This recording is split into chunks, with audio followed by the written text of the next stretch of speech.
soo dhawaada saaxiibayaal ku soo dhawaada kobciya crypto forum waxaan la fiiri doonaa barnaamijkeeni daily update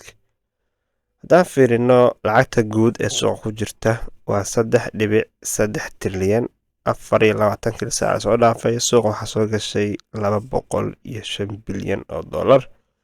haddaan fiirino dhinaca qiimayaasha BTC 97,900 ay ordaysaa Ethereum 2,800 XRP $2.54 Solana $205 haddaan fiirino firan gridka maantay 54 ayuu marayaa oo wax cabsi ah ma jirto sidoo kale haddaan fiirino dhinaca kirita populiska suuqa aad buu usoo laabtay maadaama ay saameystay canshuurtii uu Trump kusoo rogay Mexico iyo Canada suuqa uu soo laabtay in badan aad weli umuusan dhaqaaqin balse waxaa jira fursado mar kale tareenka lagu raaci karo sidoo kale haddii suuqa kula soo daatay DCA samee waxaan kaloon ka digayaa inaad lacagtaada wada geliso suuqa mar walba lacag USDT ah oo percentage cayiman ah waa inay suuqa ku taalaa sababta waxaa waaye dadkeenu waxay yaqaanaan waxay hayaan inay suuqa ku shubaan markay suuqa ku daatana yiraahdaan maxaan haynaa maxaan maaragtay DCA ku sameynaa muxuu suuqa u daatay mid ogow sideedaba suuqa inuu daato iyo inuu kaco labadaba waa chance hadduu kaco waa profit hadduu daatana waa DCA labadaas qaab looga faa'iideystaa marka marnaba iyo doqonnimo ku qaadin lacagta suuqa ha wada gelin 30%, 40% banaanka dhigo 60%, 70% gudaha kugu jirto lugna doonta ku raac lugna banaanka dhigo laba dhinac mar diyaargarow haddii profit dhaco suuqa maaragtay uu kor u jiraa haddii uu hoos u dhacana DCA ka samee waa intaa haddaan fiirino dhinaca iyo economic indicatorska newsada maanta jira waxaa ugu weyn newskan crude oil inventorieska ayaa ugu caansan oo wuxuu soo baxaa talaado kaste arbacada ayaana la sii daayaa horey wuxuu u ahaa 3.463 milyan ayuu ahaa forecastigana saadaashu waa 2.4 milyan in yani la dhimo ayaa maaragtay sugi doonaa bal intuu kasoo baxana waan arki doonaa